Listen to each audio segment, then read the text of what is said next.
कोई ऐसा ही घेरा होता है जो शाम को मैं जिसमें मौजूद रहता हूं, और हाँ जी, और ऐसा ही घेरे के चारों तरफ जनता होती है। आज सेट मुझे बहुत अपने मन मुताबिक लग रहा है। मैं एक सवाल आपसे अगर पूछ लूं इधर आने से पहले, पंडित जी प्रणाम, तो गुस्ताखी ना हो, कुछ इधर के समय में किसने कौन सी मूवी देखी उसका नाम मुझे बताने की जरूरत है। जोर से बता दीजिए। आवाज नहीं आई, जोर से बोलिए। हुजूरे आली, धुरंधर। और धुरंधर में भी वो कौन सा कैरेक्टर है जो आपके दिलो दिमाग में छा गया? नहीं सुनाई पड़ा। जमील जमाली। और जमील जमाली का वो कौन सा डायलॉग है जो आपके दिलो है जी? बच्चा है जी। अब हुजूरे आली अपना तलवार उठाइए जी, थोड़ा सी देर के लिए मेरे लिए खड़े हो जाइए जी। और जो इन्होंने डायलॉग बोला, कौन सा डायलॉग था? बच्चा है जी। मुझे बाइगॉड नहीं पता था धुरंधर से पहले कि मेरे इतने बच्चे हैं। मुझे नहीं पता था। और पता नहीं अब तो पूरी दुनिया में कहां से निकल रहे हैं, किस किस देश से निकल रहे हैं। मैंने इतना ट्रैवल भी नहीं किया जितने बच्चे उभर रहे हैं। By the way, Mrs Bedi बैठी हुई, कहां बैठी हुई जरा? ओह प्लीज खड़े हो जाए, प्लीज इनके लिए भी जरा क्लैप कर दीजिए। Thank you ma'am, thank you so much. मेरे दो बच्चे हैं, दोनों इन्हीं से हैं। Thank you so much sir. बैठिए। बहुत बहुत शुक्रिया सर। लोगों ने कहा कि राकेश बेदी जी का कमबैक है। मैं नहीं मानता, मैं नहीं मानता। ये कब नहीं थे हुजूर आली, ये थे, मौजूद थे। ये जो है जिंदगी सीरियल याद होगा आपको, भले इसमें से कुछ लोग नहीं पैदा हुए होंगे, लेकिन हम जैसी जनरेशन तो मुझे याद ही है। श्रीमान श्रीमती, और ये हाँ जी, हाँ यस बॉस, और ये उल्टा चश्मा, सब में तो थे। कमबैक नहीं था। दरअसल हम आपने अभी इन्हें पहचाना है। राकेश जी, अब ये जो आने में जो जनता रोकती है आपको, वो तमाशा कैसा लगता है? देखिए, लोगों का प्यार तो अच्छा ही लगता है सर। अब प्यार जो है, एक्चुअली प्यार सराहना सब पहले भी मिलती थी, लेकिन क्या है कि अभी जब पहले जब फिल्में लगती थी तो एक पोस्टर लगता था दीवारों पर, है ना? दीवार पे एक रोड पे एक पोस्टर लगता था तो लोगों को मालूम पड़ता था ये फिल्म आ रही है। अब ऐसा थोड़ी है, अब तो एक बटन दबता है और करोड़ों लोगों को एक सेकंड में मालूम पड़ जाता है कि ये फिल्म आ रही है। तो क्या ये जो फिल्म जिस जमाने में आई है धुरंधर, अभी मैग्नीट्यूड कितना बढ़ गया, इंस्टाग्राम फलाना सोशल मीडिया, यानी कि एक पूरी दुनिया का रिएक्शन वो बहुत कई गुना मल्टीप्लाई हो गया है। हालांकि ये सक्सेस मुझे चश्मे बदूर के टाइम भी मिली थी, एक दूजे के लिए टाइम भी मिली थी, और ड्यूरिंग द टाइम ऑफ ये जो है जिंदगी, ये सब मैंने बहुत देखा है, लेकिन इसका मैग्नीट्यूड कई मिलियन ऑफ टाइम बड़ा हो गया है। अब तो रोज ही आपको जाना आना पड़ता रहता होगा, यहां कभी वहां, बिजी ज्यादा? नहीं, ऐसा कुछ नहीं है सर। हाँ। मैं हर जगह नहीं जा पाता हूं, लेकिन बस कुछ सिलेक्टेड चीजें होती हैं, जगह होती हैं, जैसे आपकी ये जगह है यहाँ। बहुत बहुत शुक्रिया sir, thank you so much. यह मेरा बहुत ऑनर है कि आप यहां हमारे सामने मौजूद है। लेकिन ये इंडस्ट्री ऐसी है कि एक सिक्का चल गया अगर, और अगर आपका समझ गया कि ये कॉमेडी में बेस्ट हैं, तो फिर सिर्फ आप कॉमेडी ही करेंगे और कोई देखने को मौका मिलेगा ही नहीं। जी जी बिल्कुल। क्या करें, अब हमारी इंडस्ट्री में मैं जब एक आपने अनाउंसमेंट में आपने एक थोड़ी सी गलती थी, मैं एनएसजी से नहीं हूं, मैं एफटीआईआई से हूं। हाँ जी। फिल्म इंस्टीट्यूट जो पूना में है वहां से मैं हूं। मैं एनएसडी नहीं गया था मैं, लेकिन मैं थिएटर बहुत करता हूं, अभी भी करता रहता हूं हमेशा। तो ये अब क्या पूछा, सवाल क्या पूछा आपने? मैंने कहा कि कॉमेडी का लग गया। हाँ, वो एक्चुअली जब शुरू में जब मैं गया था इंडस्ट्री में, तो क्या था कि मेरे जैसे आदमी के लिए कोई जगह नहीं थी। तब हीरो जो था वो 6 फुट 2 इंच का होना चाहिए, विलन जो है वो थोड़ा खूंखार दिखना चाहिए, विलन का चमचा ऐसे दिखना चाहिए, और स्टिल कट सारे के सारे कास्टिंग में सब हुआ करते थे। तो मेरे पास एक ही रास्ता था कि मैं कॉमेडी करूं। तो मैंने कॉमेडी के चक्कर में I put my foot into the door, तो ताकि मुझे एंट्री मुझे मिले कॉमेडी में, और मैं वहां से करता रहा। और ऐसा नहीं कि मैं कॉमेडी जबरदस्ती करता था, मुझे ह्यूमर बहुत पसंद है।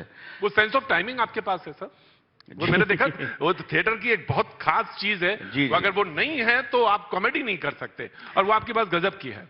आप सही कह रहे हैं, क्योंकि जब मैं एक्टिंग में सिखाता भी हूँ, लोगों को बताता भी हूँ कि आप सब कुछ सिखा सकते हैं, लोगों को इमेजिनेशन कैसे करना है वो सिखा सकते हैं, डायलॉग कैसे बोलना है वो सिखा सकते हैं, मेमोरी कैसे शार्प करनी है सिखा सकते हैं, लेकिन सेंस ऑफ टाइमिंग जो है वो आप किसी को सिखा नहीं सकते, वो धीरे धीरे धीरे नर्चर करते करते करते आता है, काम करते करते आता है।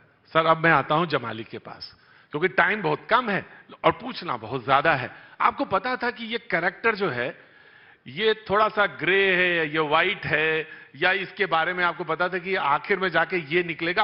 आपको स्क्रिप्ट का पूरा पता था? और जब आप कर रहे थे तो सेट पे सबको पता था या कुछ लोगों को, या? नहीं, ये पता तो था, लेकिन जब मुझे पहले नरेट किया, वन लाइन सुनाई आदित्य धर ने, उसके बाद मुझे स्क्रिप्ट भेजी, बाउंड स्क्रिप्ट भेजी, तो जब मैंने 2-3 बार वो पढ़ी, राइट सर, पढ़ने के बाद मुझे ये एहसास हुआ कि ये बड़ी टेंस फिल्म है, टेंस ही नहीं इंटेंस फिल्म है। और फिर मुझे ऐसा लगा कि एज एन एक्टर, क्योंकि मेरा कॉमेडी में थोड़ा bend of mind towards humour रहता है, तो मैंने आदित्य को कहा, मैंने कहा मुझे ऐसे पॉकेट्स नजर आ रहे हैं जहां पर हम थोड़ा सा ह्यूमर स्प्रिंकल कर सकते हैं। हाँ, तो मैं थोड़ा कोशिश करूं। तो बोले राकेश जी ऐसा कहना मुश्किल है, लेकिन आगे देखते हैं क्या होता है, अब करते करते जैसे आएगा। तो शुरू में थोड़े से वो रिलेक्टेंट थे, लेकिन बाद में उनको भी मजा आने लगा। हाँ। और मुझे भी मजा आने लगा। जैसे कहां पे था वो, किस जैसे आपने स्प्रिंकल किए जहां पे आप उसको मॉडिफाई किया या आपने अपनी तरफ से ऐड ऑन किया? Your buttocks are very white. अब ये लाइन तो कोई लिख नहीं सकता ना, नहीं लिख सकता। तो जब ये फिल्म हिट हुई तो कुछ लोगों ने कहा कि साहब धुरंधर की स्क्रिप्ट जो है वो पीएमओ से लिखकर आती है। पीएमओ, मैंने कहा बताओ पीएमओ में कौन सा ऐसा आदमी है जो ये लाइन लिख सकता है, your buttocks are very white? ऐसा सोच भी नहीं सकता कोई। तो ये तो उस समय करते करते, बिकॉज अच्छा मजे की आपको बात बताऊं सर, जब मैंने ये लाइन बोली थी जी, तो जहां पर ये सीन हो रहा है, वो पाकिस्तान के राष्ट्रपति बैठे हुए हैं, साथ में संजय दत्त का कैरेक्टर भी है, अर्जुन रामपाल भी हैं, तो पीछे ना कोई तालाब था, अच्छा, ना कोई बतख थी। अच्छा, तो जब मैंने लाइन बोल दी, तो मैंने लाइन बोल तो दी, तो सब लोग हंसे। मैंने कहा लेकिन अब तुम्हें आदित्य एक बात प्रॉमिस करनी पड़ेगी। बोला क्या सर? मैंने कहा तुम्हें पोस्ट प्रोडक्शन में पीछे एक पॉन्ड भी डालना पड़ेगा, उसमें बतखें भी डालनी पड़ेंगी। तब ये लाइन जो है, अच्छा लाइन पहले आई और हाँ, सीन क्रिएट बाद में किया, क्योंकि लाइन इतनी अच्छी थी। आदित्य ने कहा I can not let this line go, I will create a pond for you for this line and I create the ducks behind, ताकि ये लाइन कारगर नजर आए। क्या बात है, ये होती है कभी कभी कुछ चीजें बनती हैं, ऐसे ऐसे बन जाती हैं जी। लेकिन आपने कहा कि आदित्य और फिर प्रॉमिस, मुझे याद है कि रवि जी ने कहा कि अगर फिल्म 1000 करोड़ पहुंचे तो 500 करोड़ तो राकेश जी की वजह से हो जाएगा। मैं जानना चाहता हूं, तो फिल्म का तो करोड़ों में बिजनेस हुआ, 1000 के ऊपर क्रॉस कर गया। जब इतना बड़ा बिजनेस हुआ तो क्या आदित्य जी ने आपको बुला के कहा भाई जो प्रॉमिस था वो तो दे रहा हूं, लेकिन उसे एक्स्ट्रा भी देता हूं, क्योंकि what a character you have played? देखिए सर, मैं अगर यही काम हॉलीवुड में कर रहा होता जो मैंने अपनी लाइफ में किया इतने साल, तो मैं बहुत अमीर आदमी होता आज। क्योंकि वहां पर क्या है कि आप काम करो तो आपको महीने के महीने चेक आते रहते हैं। हमारी बॉम्बे की इंडस्ट्री ने हॉलीवुड से और बहुत कुछ सीखा है, लेकिन ये चीज जानबूझ के नहीं सीखी, और सारी टेक्निक लेकर आए, हर तरह की टेक्निक लेकर आए हैं, कैमरे नए नए लेकर आए हैं, टेक्निक लेकर आए हैं, हर तरह का जो भी आजकल मॉडर्न है वो लेकर आए। लेकिन ये बात क्यों नहीं लेकर आए कि भैया एक्टर को लाइफ लॉन्ग पैसे मिलने चाहिए? आज देखिए जितने वो आपके फ्रेंड्स के एक्टर हैं, फलाने एक्टर हैं, या जो भी हमारे इंडियन एक्टर भी जिन्होंने एक भी हॉलीवुड की फिल्म की हो, उनको जिंदगी भर आते रहते हैं, हमें कुछ नहीं मिलता। हमने बस एक बार जो हमने कमा लिया वो कमा लिया। लेकिन आपकी जो आपका सवाल है कि रणवीर सिंह ने ये कहा था कि अगर ये फिल्म 1000 करोड़ करेगी तो उसमें 500 करोड़ का श्रेय राकेश बेदी का होगा, वो एक मेटाफर है सर।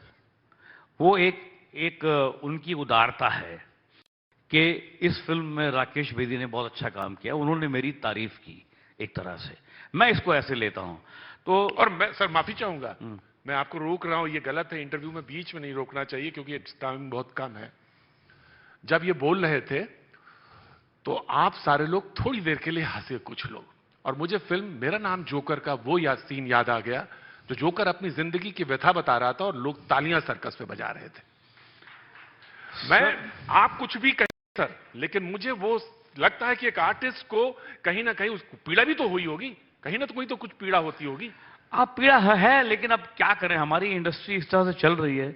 अब उसको बहुत लोगों ने बड़ा कुछ चेंज किया, लेकिन ये चेंज नहीं होता है हमारे यहाँ कि भाई एक्टर ने इतना कंट्रीब्यूट किया है तो उसको भी लाइफ लॉन्ग आप तो कमा रहे हैं। देखिए फिल्म एक बार निकल जाती है तो हर रोज कहीं ना कहीं कहीं ना कहीं कहीं ना कहीं, अब धुरंधर जो है वो मतलब ठीक है थिएटर से उतर गई, लेकिन सोशल मीडिया से या नेटफ्लिक्स से या थोड़ी उतरेगी, वो तो पता नहीं कितने हजारों साल और चलेगी। मैं ये फरमाइश आपके पास सीधे रख देता हूं क्योंकि मेरे पास बार बार फरमाइश आ रही है, और फरमाइश ये है कि आपके डायलॉग्स जो हैं वो लोगों को बता दिए जाएं और आप एक बार सुना दें, और उसके बाद फिर मैं आपसे एक बार मैं जरूर गले मिलना चाहूंगा। मैं आपसे आप गले मिलना चाहूंगा, मैं आपसे गले मिलना, हाँ जी, लेकिन वो डायलॉग्स जो हैं जरा आप सुना दीजिए। गले जितना मर्जी मिलिए, गले पड़िए मत पर।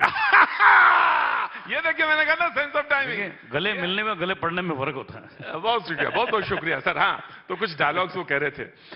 देखिए मैं डायलॉग सुनाऊंगा, लेकिन उसके पहले अपनी लिखी हुई एक कविता, हाँ, मुझे याद है, पोइट्री आप सुनाते हैं। हाँ, हाँ। तो वो है कि राकेश भाई खड़े हो जाएंगे तो अच्छा लगेगा, कैमरा मैन एडजस्ट कर लेंगे अपने हिसाब से कैमरा।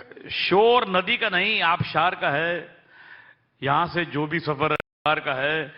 अगर कोई तुमसे कहे कि बच्चा है तू मेरा, अगर कोई तुमसे ये कहे कि तू बच्चा है तू मेरा, उससे बच के रहो, वो आदमी बेकार का है। क्योंकि उससे बड़ा बदमाश आदमी कोई नहीं है, वो कहीं ना कहीं आपकी बजाने वाला है। क्या बात है। तो कविताएं लिखते रहते हैं जी, कविताएं लिखते हैं। हैं। एक छोटी सी कविता और। अरे आपने पहले कहा होता तो मैं, क्योंकि मैं थोड़ा सोच लूं। सोच लीजिए। फिल्म का कोई डायलॉग याद आ जाता कभी कभी होता नहीं, है, चलिए प्रॉम्प्ट कर। देखिए, मेरा गम मुझसे बड़ा हो नहीं सकता, मेरा गम मुझसे बड़ा हो नहीं सकता, मैं हूं तो ये है, वरना इसकी कोई औकात नहीं। बहुत बहुत शुक्रिया सर, थैंक यू सो नहीं मच। और आगे से एक शेर है और भी है इसका, मेरा गम मुझसे बड़ा हो नहीं सकता, मैं हूं तो ये है, वरना इसकी कोई औकात नहीं। हर मसले का हल मैंने ढूंढ लिया है जनाब, हर मसले का हल मैंने ढूंढ लिया है जनाब, मानो तो वो है, वरना तो कोई बात नहीं है। बहुत बहुत शुक्रिया sir, thank you so much, बहुत बहुत शुक्रिया, थैंक यू।